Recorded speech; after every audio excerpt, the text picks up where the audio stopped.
Puerto Rico was designated with junk bond status. Did that have any role in this issue of Law 160? Well, that's what they use to justify the hidden projects that the government has with the rich in this country. So people buy whatever government says. Lately, the governor has been doing a media tour selling people this idea that we are indeed broke, and we may be in a way, but if we are broke, then why are we public servants the only ones who have to pay? Different proposals have been provided to the governor, such as taxing foreign companies that we have here a lot because we are a colony in the US, and foreign companies take advantage of that. They don't pay taxes? They do, but they pay a very little amount of money. If you compare it with what they make here, the amount of money that they make. So that's been one of the main proposals that we, the unions have explained to the governor that they should tax more the foreign companies here.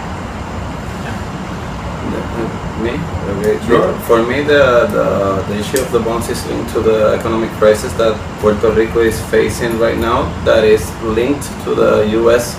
of the capitalist crisis in the globally. It's important that Puerto Rico has its particularity in terms of the sink of the elements of the project that was called Operation Bootstrap. And you know that the government has to get debt to control a crisis that was getting bigger and bigger in a year, and now they have a huge debt that is $70 billion that has been taken to maintain the status quo and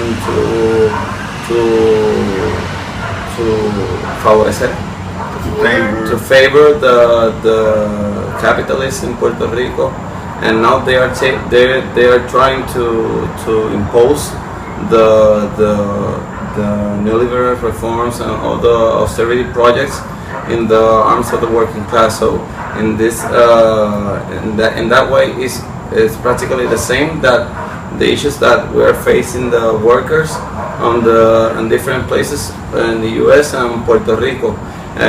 For us, it's a contradiction that here they talk that they don't have money, but we have pharmaceuticals that exports like 36 million, billions, $36 billion in profits, but there's no money here to attend the basic needs of the people. So you have a government that both parties represents the ruling class. So you have the statehood party and you have the Populares, Commonwealth Party is both are parties of that promotes and live about the colonial relationships that we have with the U.S. and promotes the status quo. But the issue is that they will, for all those years, they were like promoting all those ¿cómo se llama? measures. So you're saying like over the years, you know, with the colonial status, Commonwealth status, the colonial status since the 50s, and it keeps going on, the debt keeps accumulating and accumulating. Yes. And they say that there's no money, but the money keeps going out to the foreign bankers, the creditors. Yes, but the issue is that all that has happened Moody's, Standard & Poor's, and all the inversionists is like they are taking the issue of the bonds as a way to impose political on economic measures to the people that finally they are suffering for all those plans that they're imposing. And the issue of the law 160 is an open issue of class struggle in the way that they want to take our savings, collective savings, to continue to promote the debt now in a speculative way. So I think that what is happening is that the capitalism system have its own crisis, and a lot of that companies and that ruling class want to take from us our social salary. One of the important part of the social salary of workers, teachers, is our pension system. What is happening is that the government don't want to put taxes to the rich and to the foreign, for example, the foreign companies, but they are making legislation to put more taxes against us, a higher cost for electricity, for water, for many services. But at the same time, they said that the foreign companies that pays only 4% of taxes, in the reality, they have many deductions. They pay around 2% for their profit, but we pay a lot of taxes. The law that they have now, in the next 2 years, they finish, and they will not pay nothing. What is the? We said that we have to maintain that tax, and we need higher taxes for the rich and for the foreign companies, because the taxes, the money that they pay in Puerto Rico, the federal government gave to the companies a deduction, and they not lose nothing. And if U.S. have a colony, they have to pay, because the people here will not continue this process of being poorer and poorer, and the rich more and more rich. We said that we have to tax the rich, tax the companies of the rich, to maintain our social salary and to maintain our retirement system. And also we are fighting back not only for our retirement system, also for the retirement system of many other public workers that in other law number 3, take also the retirement system of the other sector of the public. Law number 3 took away the pensions, from what I understand, to 160. back in 2013, that's April, I understand. Exactly. And they took away the not teachers, but public workers and the police. That was eliminated last year. Yes. For us, in Puerto Rico, we have a lot of money, but the richer sector of the society want everything. They want to take out everything that we have. They don't preocuparse. They don't worry about education. They want profits, and we have to fight as workers, as teachers, to protect our retirement system, but also our schools and also all the country, because they are using the issue of bankruptcy to exploit our country, and we don't want that.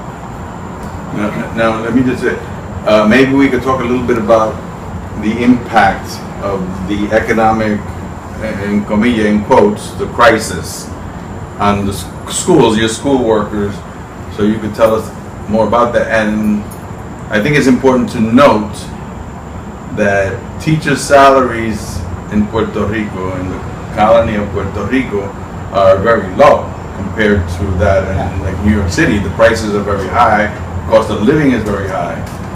But I think the salaries on the average would be between 20 to 25,000 a year, if I'm right. The average, yes. On the average. And maybe you could talk about, with the impact of the years of, like you mentioned before, the neoliberal or with the privatization of things, there's been layoffs. Maybe you could address how that's impact. Because a lot of us, in the United States or New York City specifically, we're feeling some impact, but it's not as extreme as it is here. Before go to that, I think that it's important to say that Puerto Rico is a colony of U.S. It's an industrial colony of U.S. And we have the same federal laws that the teachers in New York, in Chicago, in Los Angeles have. We have the same law. And that is important. So race to the top is yes, the same. We are Obama's fighting plan is against race to the top, against no child left behind. Everything is the same. Turnarounds, transformations, flexibility plans. That is important, but because some standardized testing. We are fighting against. Okay, so let's stop here a second. But the important idea is that we are not so different from US, and what the struggle that we are doing here, I think that is very useful for us and also for the teachers in US, and it's important to share that experience because it's the same law, the same fight, and I think that in many things we're facing the same attacks. The same attacks. Okay, we face the same federal programs and. They want to put more students in each classroom, and they also want to bring privatizadores, privatizers. That take a lot of money of the budget of the schools. For example, we have some companies that make coaching to 5 schools, and the government gives to that company for that coaching $10 million for the coaching. Tutoring. So it's like education management agencies. It's like a strategy of failure as a way to make money. It's the making failure pay. The strategy of the privatizers to the financial of the school is a big business for that kind of service. So they're consultants. Consultants. You mean So if the school is failing, then you get assigned monies from the budget. So you get not for the teachers, not for the students, so it's similar. For the privatizers. So it's similar to what's happening in New York City, United States, where you with the race to the top, we have designated low performing school. You'll get supplementary educational services. So you get listed as a transformation or turnaround school, and they make the tiers the same. And they bring a company in, which you're calling coaching. And so it's basically a management company. But that company don't do any work really in the reality. They take the money, but they don't. They don't give anything in return. They are not useful. But at the same time, we have less money to contract more teachers, and to have less money to the services for the students. But then the privatizers have a lot of money. But that is one of the consequences of this neoliberal offensive. Right. So this private company, educational company, gets money. It's a lot of money, yes. For supposedly providing the school with support services. Yeah, and it's interesting also to see how these companies get selected. Because you have a lot of companies who are interested in your budget. In our school, we made a committee that administers that budget. Because if you don't have someone within the school who administers the budget, then it magically disappears. It's supposed to go back to the same school, but it doesn't. And the situation is that most of those companies don't have they have a lack of accountability. The notion left behind has made to impose accountability process into teachers and students, but they're not face any they have a poorly process of evaluation of how those companies are doing their job. So most of them depends their funds assignation depends of the failure of the school. So it's like They have no incentive to improve the school. they don't have There's incentive. no oversight. It's the Yeah, it's opposite. It's like a business. perverse. It's something It's a perverse, you business. know. That's why they need Failure to run the business. as a business. Yeah. Yeah. That is totally It's So, right. I mean, from my being here for 2-3 months, and you get the sense of this corruption, Oh, yes. and Yeah. the politicians promise things and it never comes through, and the bank, people are somewhere stealing the money. Yeah. And it seems like, again, the same thing happens within the schools. Yeah. So it's just sweetheart deals with these companies. They use the testing to justify the attack against teachers, and they put like a stamp and a sello. What do you say? Favor stamp. A favor stamp against our schools and against our work, but at the same time, for the privatizers, it's good business because they have a lot of money, and the federal government is federal government is que se ponen de acuerdo. Is it supported? They're in cahoots. Yeah. They're in cahoots. They know what is happening, and also the politicians from U.S. also are corrupt. It's not only corruption Yeah. here. We have a lot of corruption in U.S. also, and this is like a big business. But at the end, we have a school with less money for the services. We have big many students in each classroom, Increased class size. and what I can say, we have very good teachers. We have great students. We don't discriminate. We don't discriminate against students.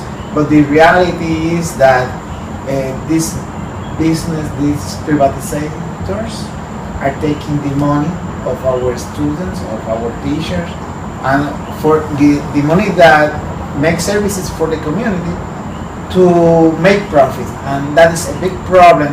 And I think that the federal law, the basis of the federal law is corrupt, because they don't want services. They want to take out the money of our budget. So let's talk about that. So I know that, I follow a lot of the Facebook postings on La Federación, the FMPR's site, and derogación de la ley, 160.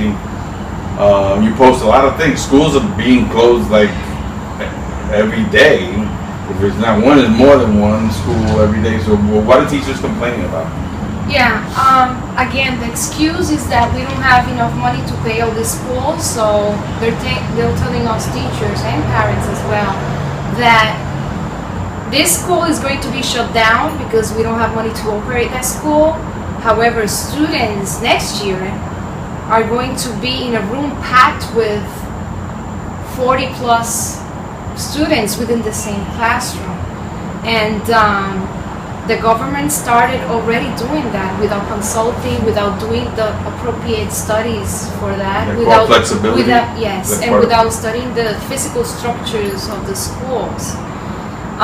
They're doing it because they wanna tell people that they're doing something about it, but parents are against it. We see it in the news every day. Parents are even doing their own strikes in a way in front of the schools, and they are winning those strikes. And they are against it, and teachers are against it as well. When you say strikes, parents Yeah, can't they strike, but have they their shut own- down the school?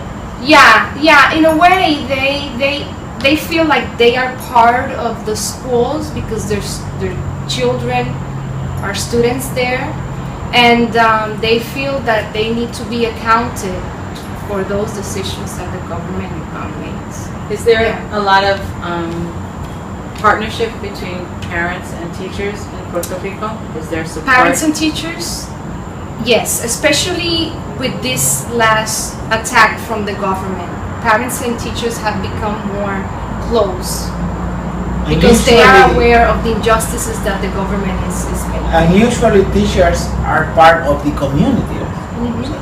It's not like teachers and parents are apart. No, teachers are part of the community. Most of them live near the community or inside the community, and that makes the process more smooth because we are part of the same process.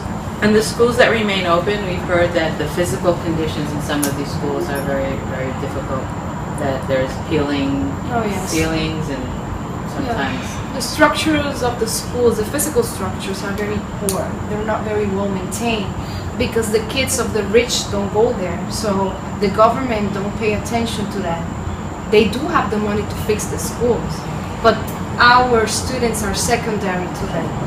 Also, it is important that the strategy of privatize is built in a way that the state promotes the degradation, la degradación, ¿verdad? Of the school, but not giving them the budget that is assigned to each school, and to give less equipment to do the education to give the education process, and that is a strategy to make the whole system collapse because they want to justify the privatization. And the stoppage of the schools includes many issues that every day has gone. Tomorrow I have a stoppage in Puerto that is for the problem of colors and all stuff that the community is facing, but it's a type of empowerment that the community and the teachers have built for years in the way that we have how do I say that? Sembrar. To plant the seed of the struggle as a way to defend our rights and get better schools. Yes, because FMPR had a big social commitment. We don't fight only for issues of money and the union. We also fight for the rights of the community, and we have a big commitment with the community. So the Law 160 seems to have galvanized many teachers in a way, but it sounds like you understand that the austerity impacts not just the pension, but the conditions of the schools and the nature of education, that you make those